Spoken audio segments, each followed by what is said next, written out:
Hi everyone, my name is Ria Vashi and I'm the Youth Engagement Intern for the UNA USA National Office. I'm here today with Himaja Nagarati, who has created an environmental justice toolkit for UNA USA members to use just in time for Earth Day. Himaja, I'll let you introduce yourself. Hi, everyone. My name is Himaja. I am currently a senior at the University of Connecticut. I'm going on to do my graduate studies at Harvard in the fall, crossing fingers. And yeah, I come from a science background. I'm a physiology and neurobiology, molecular and cell biology and sociology triple major. Totally not related to environmentalism, but it's something that I really kind of found a passion for my senior year. And of being at UConn and something I wanted to pursue further. So, yeah. Awesome. Well, thank you so much for being with us today. My first question for you is just what inspired you to get involved in this issue and create the toolkit? Yeah, that's a good question. So I think the inspiration really kind of kicked off when I was able to go with a group of UConn students to the 2019 UN Climate Change Conference held in Madrid this December. And it was kind of my first real international experience. I had been to a few UN conferences, but they were all at the UN headquarters in New York City. And so this was really the first time I was able to go to an international conference, but really surround myself, in an international environment, which was really eye-opening. And just attending the climate change conference really was really inspiring as well. As you may know or may not know, the UN Climate Change Conference was originally going to be held in Chile. And at the last minute, they had to change the venue because of local protests going on in the community. And so at the last minute, they changed it to Madrid. And, there was a whole shift of people, trying to get to this new venue. And so even though it was somewhat last minute put together, it was still a really inspiring event. There were so many rights activists there and policymakers and just a whole diversity of people who were there to talk about climate change. And I think even though I come from a science background and I did attend a lot of the science focused events that talked about the effects of climate change from kind of a scientific perspective, I also challenged myself and tried to attend more rights-based events, especially events focused on different activist groups who are talking about why we need to talk about environmental rights and why everyone has a right to clean, safe, and fair environments, and should have the right also to have an equal voice in decision-making spaces. So that really opened my eyes because I never really thought about environmentalism from such a rights-centered focus, and I never realized the benefit that could have. And so coming back to UConn, we were all assigned, we all had to do a project that was kind of inspired by our experience at COP. And this is what I decided to do. I decided to create an environmental justice toolkit because of what I had taken away from that. Yeah, that's awesome. And then can you just define environmental justice and explain why it's so important? Absolutely. So I like to think about environmental justice as kind of the intersection between environmentalism and social justice. So when we're talking about environmental justice, we're talking about the rights that, people have when it comes to environmentalism. And two rights specifically come to mind. It's the right to, a safe and clean environment and a certain quality of life. And kind of the second aspect of that is having the right to have equal representation in decision-making spaces focused on environmentalism.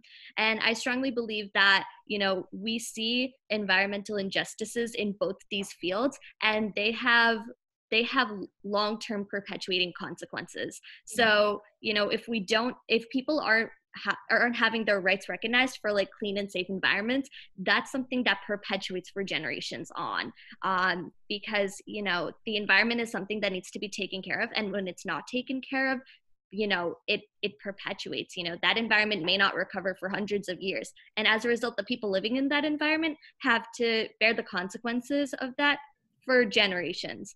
And not having access to decision-making spaces is also an issue too, because if people aren't given the opportunity to speak their mind and to really show why, or to really just have a voice in those spaces, that those inequalities will perpetuate, especially because currently decision makers aren't totally representative of the experiences of everyone, and that has an issue for sure.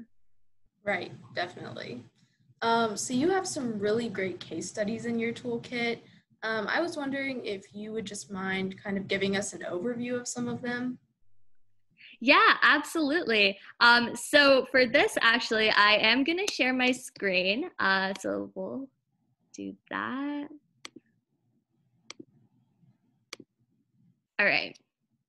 So this is the tool. This is the toolkit I created, and just to kind of preface it, this is really a collaborative effort. This toolkit, was something I worked on with several of my professors and advisors at UConn, as well as a bunch of amazing UConn students who really helped me create a more comprehensive and thought-provoking toolkit. So this is kind of the beginning page. There's a table of contents, and I'm going to jump to the case study section. So I would say that with environmental justice, it's purposely a really broad term and a really broad definition because so many things fall under it. So when we talk about environmental injustice, we're talking about things ranging from, the effects of pollution to, lack of, transportation to, food insecurity to housing insecurity. And these are issues that perpetuate at the local level, but also at the international level, which is what I tried to represent in this webpage. So I'll move this up here. So this is kind of the first case study that I put down. This is a university campus case study for college campuses in Connecticut. So here I kind of included topics of environmental injustice surrounded on food insecurity and campus expansion and housing insecurity. These are issues that are not just faced by colleges, here in Connecticut, but these are issues that are common in a lot of colleges across the US and have environmental injustice implications. So that's kind of what I wanted to highlight. A lot of people think that environmental injustice is a community thing and doesn't exist in spaces like college campuses, but it really does. So I wanted to highlight that here. And then we also have, different, so also, I should probably backtrack a little bit. I wanted the case studies to focus on different types of environmental injustice. Waterbury, Connecticut is an example of environmental racism. So there was kind of, to give a brief overview, there was a waste facility that a company wanted to install, but they didn't really cater to the language barriers of the local community. The local community was did comprise of a large Hispanic population whose primary language was Spanish, and they never provided language translations. So they went in and they were like, okay, we just got to check off this box for, we have the community's approval to install this plant, but they never provided language translations. And the local community didn't really understand what was going on when they consented to allow this waste facility to come in. So they came in. A lot of damage was done to the environment and local waters and other natural resources. And the community was really upset because this really damaged their quality of life. And they didn't really have they didn't really know what was going on. They didn't really have any warning about it. So now there's kind of a lot of discussion going on for how do we deal with this now and how do we prevent this from happening again. So Flint, Michigan, I'm pretty sure everyone knows what Flint, Michigan is, but it really is a classic example of environmental injustice. Environmental injustice in the sense of, there was, such poor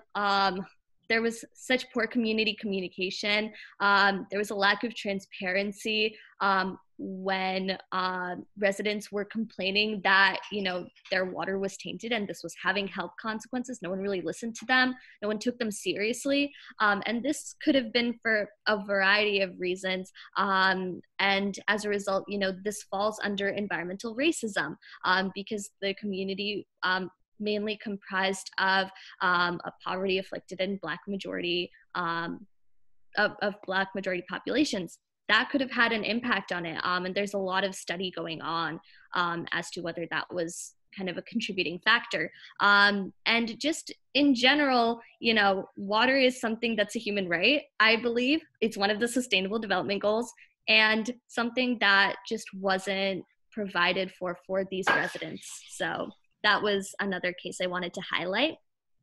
West Oakland, California is an example of how gentrification, which is a phenomena where as urbanization kind of increases in cities, a lot of times residents who live in kind of the low income areas are kicked out of their homes, even though they've lived there and their families have lived there for generations oftentimes. They're kind of kicked out because of the development that's going on. And so gentrification is a form of environmental injustice because oftentimes these people who are kind of kicked out of their homes because of ongoing development in urban areas are pushed into communities which have degraded environments, and so the displacement of people is a really big issue. So that's an example of that on the West Coast. Dakota Access Pipeline talks about kind of environmental injustices surrounding Indigenous groups of people. And this is just this is a case that got a lot of mainstream attention, but this is by no means this is by no means representative of the totality of injustices that Indigenous communities have faced because of development. And so this is just one example, but it's not comprehensive. And Indigenous communities are often one of the most vulnerable when it comes to facing environmental injustices. Cancer Alley, Louisiana is another case study of how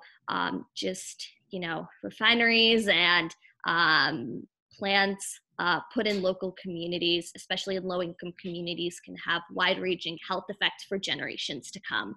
And so Cancer Alley, Louisiana is an example of this, where generations of people have seen health effects because of where they live. And then Puerto Rico is an example of kind of a similar take of how environmental pollution has health effects. And, this was a really big issue, especially because Puerto Rico is also strained by other things like, natural disasters. They faced a lot of destruction because of hurricanes in recent years, and also economic situations as well. So they're just it's a really difficult situation because they're already dealing with so much, and then on top of that, having to live in compromised environments, it just perpetuates that injustice even more.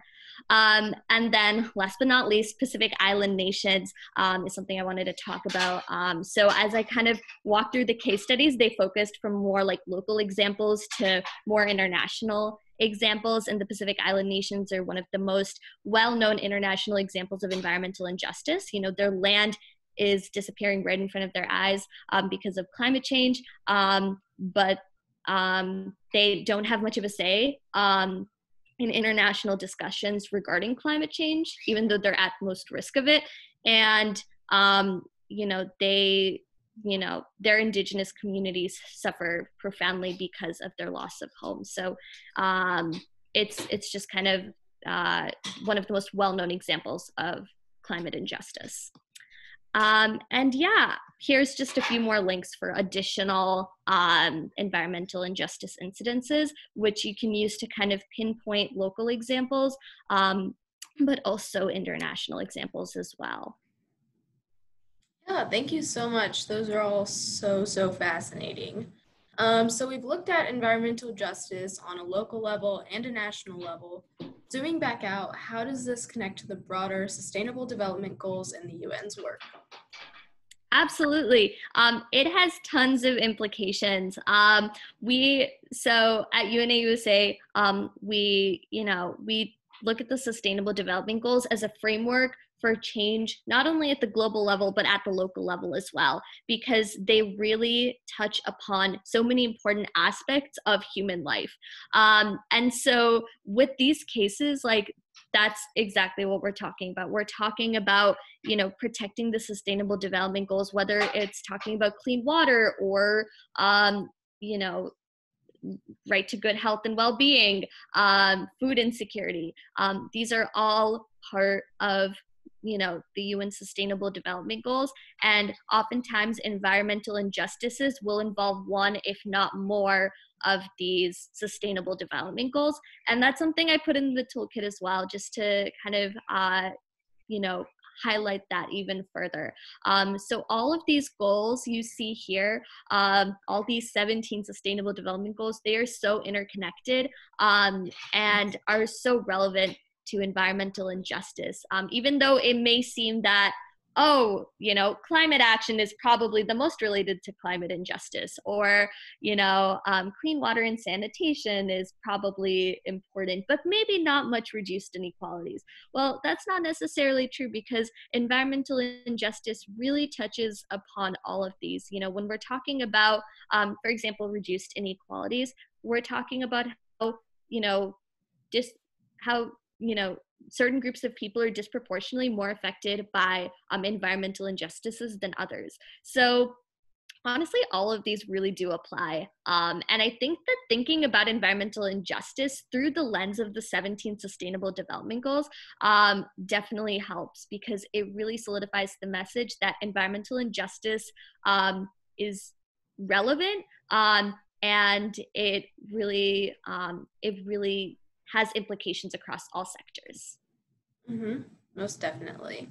Yeah. Well, I know UNA has a new advocacy petition that I encourage everyone to go check out, but what are some other things that you would recommend UNA chapters do to take action on this issue? And with Earth Day coming up, what are some good ways you suggest to celebrate? Yeah, that's a really good question. So one of the I would say the most fun I've had with the toolkit was trying to create a list of action items. So I'll scroll down to that. So I have two sections. One is kind of actions for everyone to take, and the second is more Connecticut focused, but I still encourage you, even if you're not from Connecticut, to read through those, because there are a lot of overlapping and similar programs in different states. These were just the ones that I pulled because I'm from Connecticut. So in terms of the action items for all, a really great resource to look at is the Project Drawdown Eco Challenge. It's basically a website that compiles a bunch of different challenges that you can take, and you can actually get points for doing certain challenges if you create an account. So it's really engaging and really fun.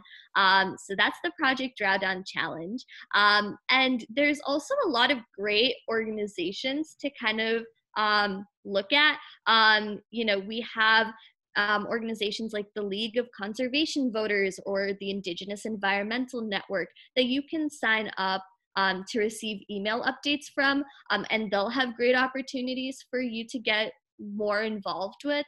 And definitely UNA USA is also a really great option. Interacting with your members in Congress and signing UNA USA's petitions with regards to climate action, clean air, and protecting the world's oceans. Those are all on the website right now at UNA USA, that's also a really great option, because it's not only, change has to happen at all levels. It's not just focusing at the local level. It's not just focusing at the national or international level. There really has to be a diversity of involvements in order for change to be more sustainable. And so that's kind of what I tried to reflect in the toolkit here. There are really great local initiatives to take, and there are also really great changes that you can influence on the national level through different avenues. So that's kind of what I tried to outline here. With the Connecticut initiatives, I'm just going to go briefly through them because I think that volunteering for local environmental efforts is really key. I listed a few Connecticut specific ones here, but honestly, wherever you live, finding, after school programs in, your local school district that focus on environmentalism and volunteering your time there, that's a great form of, advocating for and working toward environmental justice, making, environmentalism more approachable for students. There are other opportunities, whether it's with regards to helping research through kind of your university's, research bodies or something like that. UConn has UConn Extension. So that's just a comprehensive program that centers on education and student involvement in environmentalism. And so here's just a picture of volunteers working at a local river to collect water samples. It's something super easy to do, and it can be really fun and also helps ongoing efforts within your community. And also just different organizations to join, different rights groups. And even if you don't want to join them per se, just taking a look at their websites, understanding their platforms, understanding maybe what your role would best be in that situation, that's totally fine. Engagement happens in many different ways. So sometimes it can be, actively taking action, but other times it can be just educating yourself before, you jump in and decide this is how I want to make a difference. And so underneath, I have additional readings and online resources with different environmental justice toolkits and websites that you can use to kind of just educate yourself more on the issue. But these are kind of some ideas for how to celebrate Earth Day, and, especially, seeing how important environmental justice is in the context of, environmental advocacy and kind of our fight for a more equal and clean planet. There's so many things you can do to support that. Yeah, those are all really great ideas. And I know I'll personally be utilizing lots of those resources in the Well, thank you so much, Himija, for joining me today and for creating this amazing toolkit for UNA chapters to use. I'm really looking forward to seeing how everyone utilizes this new resource to take action for environmental justice. Thank you so much, Ria, for your time.